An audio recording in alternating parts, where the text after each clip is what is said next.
I was born in Scotland on the Isle of Skye.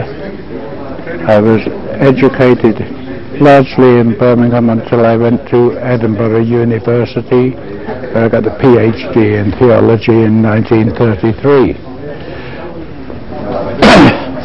I became a minister. I was actually the national overseer for Jehovah's Witnesses. Many people would debate whether that is Christian or not. But I left that ministry in 1969, purely and simply because I felt that I could no longer continue to preach things that I didn't believe. I would love to tell you that I started straight away on a search for truth, but that would be a lie. I did everything that was bad. I went completely the wrong way. I gambled, I drank, I womanized. Until in 1995, on October the 28th, praise be to Allah, I embraced Islam.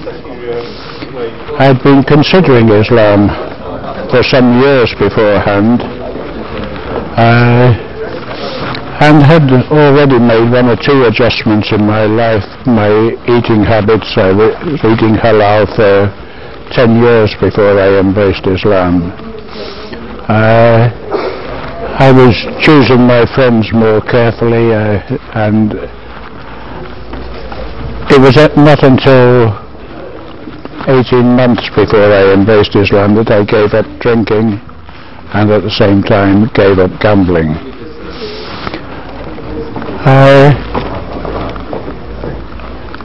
I'm a married man, more than the law allows. I've been married 7 times because I'm addicted to wedding cake.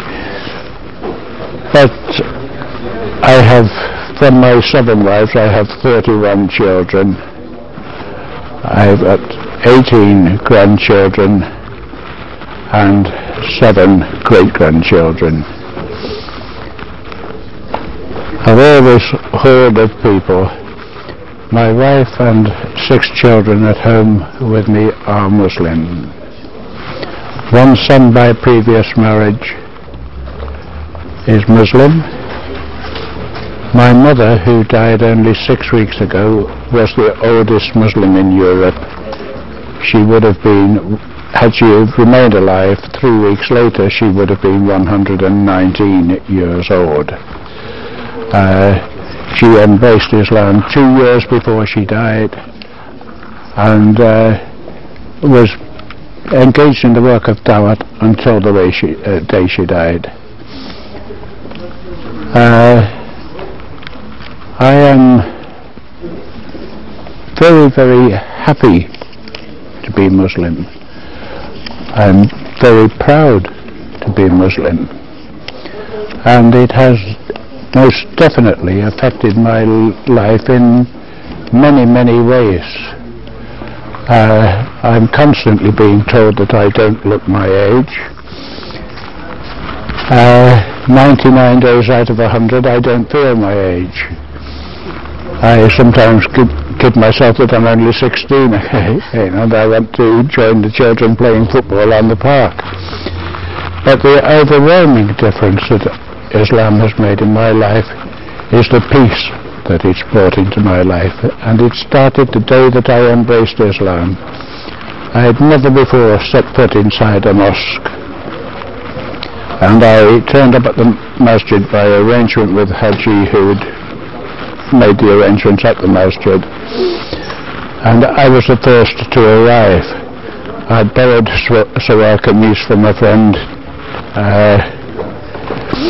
and felt like a daffodil standing outside the mosque waiting for someone to come and open up. The next person to arrive was Haji himself, who took me into the mosque, showed me how to make wuzu, and then told me that he had to go into the office. I didn't realize until that point that he was a member of the mosque committee. He told me he had to go into the office to sort out some mosque business, but I could go into the prayer hall. He said, if anyone comes in, they won't ask any questions, just sit down. Any books you see around, you're welcome to read any of them. So I opened the door to the prayer hall, and it was like a wave rushed over me, a wave of utter and complete peace. This could partly be explained by the fact that there was no one else there, but it was a sensation that I'd never experienced before, nor since. But praise be to Allah, that peace has never completely left me. My iman has been up and down in common with most of my Muslim brothers, but praise be to Allah, I'm still here, and I hope to continue until Judgment Day. To my Muslim brothers and sisters, the one thing that I would dearly like them all to do is to get their priorities right. We are far too often more concerned with the dunya than we are with Allah subhanahu wa ta'ala. There is nothing at all wrong with liking nice things. There's nothing at all wrong with liking a Mercedes car. But when you see the price of a Mercedes car, it means you have to work 2 jobs, work 16, 18 hours a day to accumulate the money to buy that car. What suffers? Your namaz. You can't read your namaz properly, you haven't got time, you're too tired to read the Quran, you're too tired to conduct talim in your own home. So that Mercedes car, although there's nothing at all wrong with it, the Mercedes car becomes haram as far as you are concerned. It's taking the place of Allah subhanahu wa ta'ala. We have to get our priorities right. We have to realize that this dunya has absolutely nothing to offer to any of us. And even though we may acquire great wealth in this dunya, we can't take it with us. The thing that we have to realize is that when you realize that something is right, now is the time to start doing something about it. You can't say, all right, as soon as I finish paying for my motor car, or as soon as my mortgage is paid, I will start reading my namaz 5 times a day, because we don't know about tomorrow. We don't know about 5 minutes from now. Every Muslim should live every day as if it were his last, because one day he's going to be right.